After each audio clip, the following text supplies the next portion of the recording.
Hello बच्चों, पिछली classes में हमने cash flow from operating activity में net profit before tax and extraordinary item और operating profit before working capital changes calculate करना सीखा था। आज की क्लास में हम पूरा cash flow from operating activity देखेंगे और उसके कुछ क्वेश्चंस को भी सॉल्व करेंगे। तो फॉर्मेट तो पहले ही आपको बता दिया है और एक बार मैं फिर से आपको थोड़ा सा बता देता हूँ उसको फॉर्मेट को कि उसमें क्या क्या आता है cash flow from operating activity के लिए। तो देखिएगा, cash flow from operating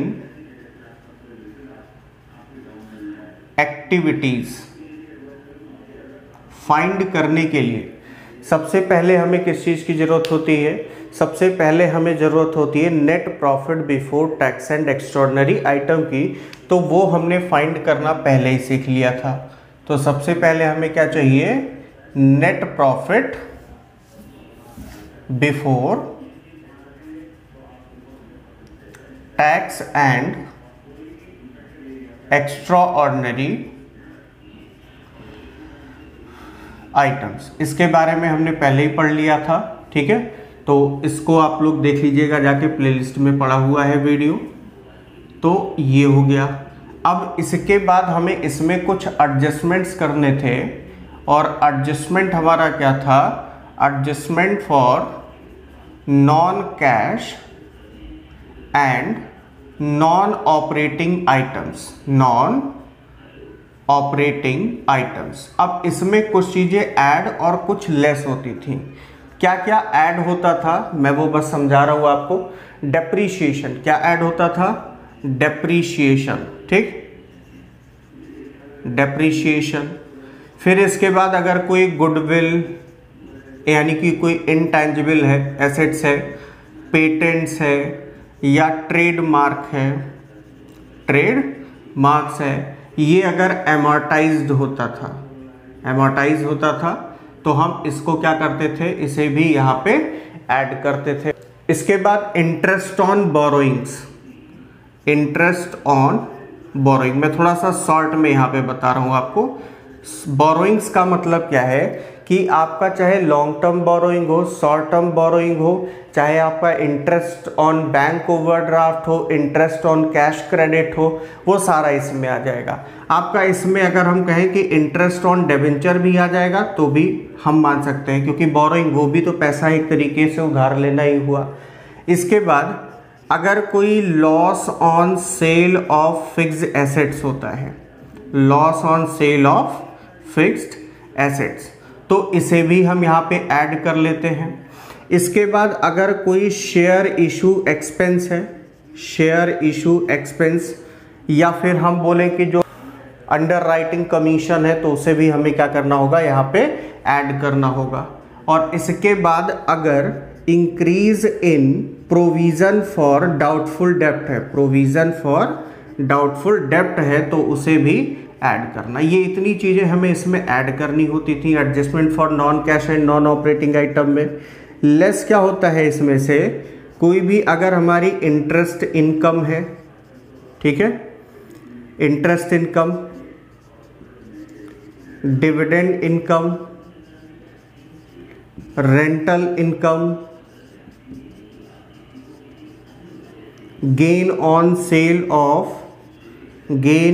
cell of fixed assets, इसको भी हम यहाँ पे लेस करते थे। और इसके बाद decrease in provision for doubtful डेब्ट। तो ये इतना जब हम इसमें से लेस कर लेते थे तो जो वैल्यू हमें मिलती थी उसको हम क्या बोलते थे? Operating profit before working capital change. अब आगे क्या करना है? ये जो वैल्यू मिली, मैं थोड़ा सा यहाँ पे लिख लेता हूँ। ये जो वैल्यू मिली जिसको हम क्या बोलते हैं? Operating profit before working capital change. Operating profit before working capital change. अब इसमें हम अगर ऐड कर दें, क्या ऐड कर दें? हमें ऐड करना है यहाँ पे इंक्रीज इन करेंट एसेट्स। अगर कोई करेंट एसेट्स इंक्रीज हुआ है, इंक्रीज इन करेंट एसेट्स, और करेंट एसेट्स में cash and cash equivalent marketable securities को छोड़ के लेस क्या करना है? Decrease in current liability provisions और प्रोविजन फॉर टैक्स छोड़ के, ठीक है, इसको हम क्या करेंगे यहाँ पे ऐड करेंगे, ठीक। इसके बाद इसमें से हमें लेस करना है, क्या लेस करना है, इसमें से लेस करना है decrease in current assets, decrease in current assets और increase in current liability. Less कर देंगे तो जो वैल्यू मिलेगी इसको हम क्या बोलते हैं, cash generated from operation, generated from operations, ठीक है। और फिर इसमें से लेस कर देंगे टैक्स पेड, टैक्स पेड, जो टैक्स हमने पे किया होगा उसको लेस करेंगे। ये हमारा क्या आ जाएगा, कैश फ्लो और यूज्ड इन ऑपरेटिंग एक्टिविटी, ठीक है। लेकिन बिफोर, यहां पे क्या लगाएंगे, बिफोर एक्स्ट्रा ऑर्डिनरी आइटम्स। अब इसमें से अगर हम प्लस या माइनस कर दें एक्स्ट्रा ऑर्डिनरी आइटम्स को, तो जो वैल्यू बद मिलेगी वो फाइनल वैल्यू होगी हमारी cash flow from operating activity. अब ये एक्स्ट्रा ऑर्डिनरी आइटम क्या है, आपको बताया था, जैसे नेचुरल डिजास्टर से कोई लॉस होता है तो वो हमारा लॉस है, तो extraordinary item debited as expense होगा, तो उसको हमने क्या किया होगा, उसको हमने ऐड किया होगा, क्या फाइंड करते time, net profit before tax and extraordinary item. अब उसे क्या करना है, लेस करना है।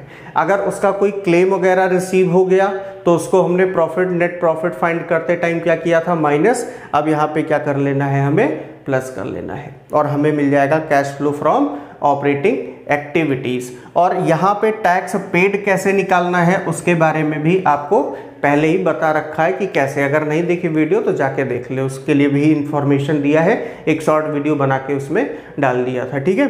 तो अब हम इससे एक क्वेश्चन भी सॉल्व कर लेते हैं। पहला क्वेश्चन देखिएगा, calculate cash flow from operating activities from the following information. Net profit difference between closing and opening, balance of surplus that is balance in statement of profit loss 8 lakh rupees दिया है। Final dividend paid in the year 1,10,000 दिया है।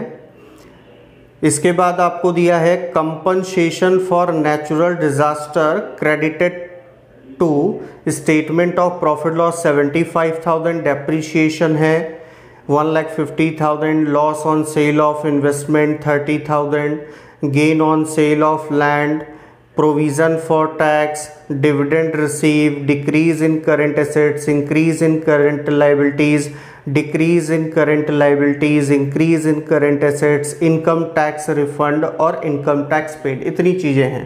तो हमें यहाँ पे सिर्फ difference दिया हुआ है, क्या दिया है, डिफरेंस। तो इसकी हेल्प से हमें करना है, देखिएगा यहाँ पे सबसे पहले क्या लिखेंगे, डिफरेंस बिटवीन, और ये प्रॉफिट हमें दिया है between closing and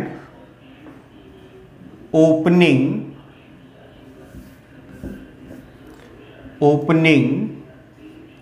surplus that is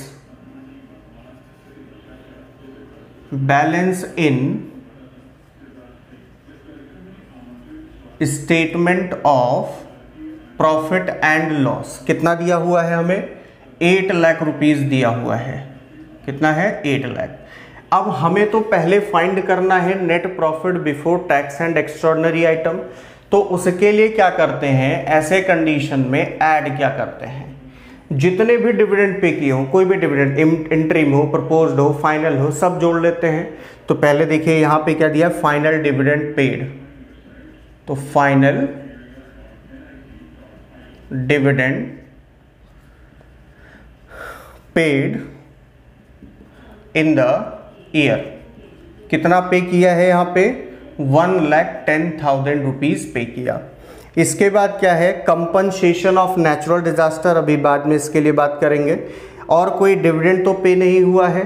अच्छा, और क्या आता है यहाँ पे, प्रोविजन फॉर टैक्स, क्या आता है, प्रोविजन फॉर टैक्स। ध्यान रखिएगा, टैक्स पेड एंड में माइनस होता है, टैक्स पेड एंड में माइनस होता है, यहाँ पे प्लस क्या होता है, प्रोविजन फॉर टैक्स, और प्रोविजन फॉर टैक्स हमें दिया है कितना, 1,10,000। अच्छा, ट्रांसफर टू रिजर्व भी ऐड होता है। ट्रांसफर टू रिजर्व देखिए कहीं पे दिया है, क्वेश्चन में कहीं नहीं दिया है ट्रांसफर टू रिजर्व। तो अब क्या करेंगे, यहाँ पे कंपनसेशन मिला है किसके लिए, नेचुरल डिजास्टर के लिए, जबकि अभी हमारा कहीं लॉस नहीं लिखा कि हमारा उस पर लॉस हुआ है। तो ये क्या है, extraordinary item credited as income to statement of profit loss, इसको लेस करना है। तो ये 2,20,000 यहाँ पे प्लस हो जाएगा, ये कितना आ जाएगा, 10,20,000। अच्छा, इसमें से लेस क्या होगा, लेस होता है रिफंड ऑफ टैक्स। क्या लेस होता है, रिफंड ऑफ टैक्स, और रिफंड ऑफ टैक्स हमें क्वेश्चन में दिया गया है 10,000, और कंपनसेशन जो हमें मिला है नेचुरल डिजास्टर का उसे भी लेस कर देते हैं।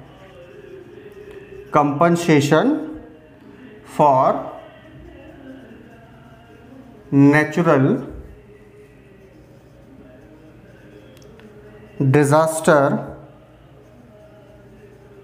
Credited to statement of profit and loss. तो कितना मिला है हमें, 75,000, यानी टोटल कितना लेस हो जाएगा, 85,000, और रिजल्ट कितना आएगा यहाँ पे नेट प्रॉफिट का 5, 11 माइनस 8 3, 9,35,000, और ये हमारा क्या होगा, नेट प्रॉफिट होगा बिफोर टैक्स एंड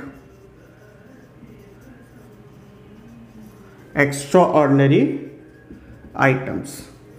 और अब इसमें हमें क्या करना है, एडजस्टमेंट करना है, adjustment for non cash and non operating items. अच्छा, अब इसमें क्या क्या आएगा, ऐड होगा सबसे पहले डेप्रीशिएशन। तो देखिए डेप्रीशिएशन 1,50,000 दिया है, डेप्रीशिएशन 1,50,000। फिर इसके बाद इसमें क्या आएगा, पेटेंट्स, गुडविल, ट्रेडमार्क, एमोर्टाइज। तो क्वेश्चन में हमें कहीं इंफॉर्मेशन नहीं दिया गया है। इसके बाद इंटरेस्ट ऑन बोरोइंग, वो भी हमें कहीं नहीं दिया गया है।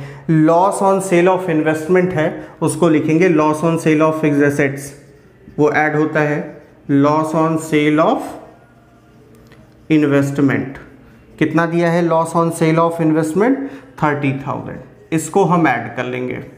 दो ही था हमारे पास, तो 1,80,000 हम इसको यहाँ पे ऐड करेंगे, तो ये हमारे पास कितना हो जाएगा, 11,15,000। लेस क्या होता है, interest income, dividend income, rental income, gain on sale of fixed assets, और decrease in provision for doubtful डेब्ट। तो हमें डिविडेंड रिसीव दिया है 20,000, पहले उसको लिख लें, डिविडेंड इनकम है, डिविडेंड रिसीव्ड कितना रिसीव हुआ है, 20,000। और एक गेन भी दिया हुआ है, gain on sale of land 90,000, gain on sale of land 90,000 कितना हो जाएगा, 1,10,000। अच्छा, अब ये जो रिजल्ट हमें मिला इसको हम क्या बोलते हैं, ऑपरेटिंग प्रॉफिट। पॉजिटिव आया तो प्रॉफिट, नेगेटिव आया तो loss. Operating profit before working capital change कितना आएगा, 1,10,000 माइनस करके देख लीजिए, 5, 0, 10,05,000। ठीक, अब इसमें हमें क्या करना है, इसमें हमें ऐड कर देना है decrease in current assets. Decrease in current assets कितना है, 40,000। Decrease in current assets 40,000 direct value दी थी। Increase in current liability plus कर देना है, और इंक्रीज इन करंट लायबिलिटी हमें कितना दिया है, 70,000। तो ये कितना हो जाएगा, 1,10,000। अच्छा, अब इसको मैं इधर प्लस कर लेता हूं, जगह कम है, तो ये कितना हो जाएगा, इसको प्लस करेंगे तो ये हो जाएगा 11,15,000, 11,15,000। ठीक, अब इसमें से लेस क्या करना है, इंक्रीज इन करंट एसेट्स और decrease in current liability less करना है। वैल्यू डायरेक्ट दी है तो डायरेक्ट लिख रहे हैं। इंक्रीज इन करंट एसेट्स हमें दिया है 60,000, कितना है 60,000, और डिक्रीज इन करंट लायबिलिटी कितना दिया हुआ है 10,000, तो ये कितना हो जाएगा 70,000। 70,000 लेस कर देंगे तो ये हमारे पास यहाँ पे कितना बचेगा, यहाँ पे बचेगा 10,45,000। इसको हम क्या बोलते हैं, कैश जनरेटेड फ्रॉम ऑपरेशंस। अब इसमें से लेस क्या करना है, टैक्स पेड, और वो भी नेट टैक्स पेड। तो टैक्स पेड 1,20,000 है, नेट का मतलब इसमें से रिफंड को कर दो माइनस, तो 10,000 माइनस कर दिया, कितना आया 1,10,000, तो ये आ जाएगा पॉजिटिव आएगा। तो cash flow from operating activities before extraordinary items. ठीक, अब माइनस करके इसको देख लीजिए कितना आ रहा है 9,35,000।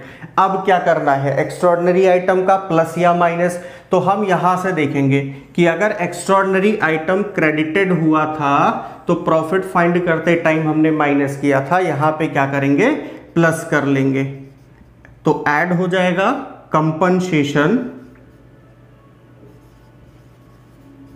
Compensation for natural disaster credited to statement of profit and loss. तो कितना मिला था हमें 75,000, तो 75,000 हम यहाँ पे ऐड कर लेंगे और ये रिजल्ट हमें कितना मिलेगा 0, 7, 3, 10, 1, 11 और 9, 1, 10। ठीक है, कितना आ गया 10,10,000 रुपीज हमारा। और ये जो रिजल्ट आया इसी को हम क्या बोलेंगे, cash flow from operating activities. ठीक है, तो आज की क्लास में बस इतना ही, आगे हम पढ़ेंगे नेक्स्ट क्लास में। Thank you.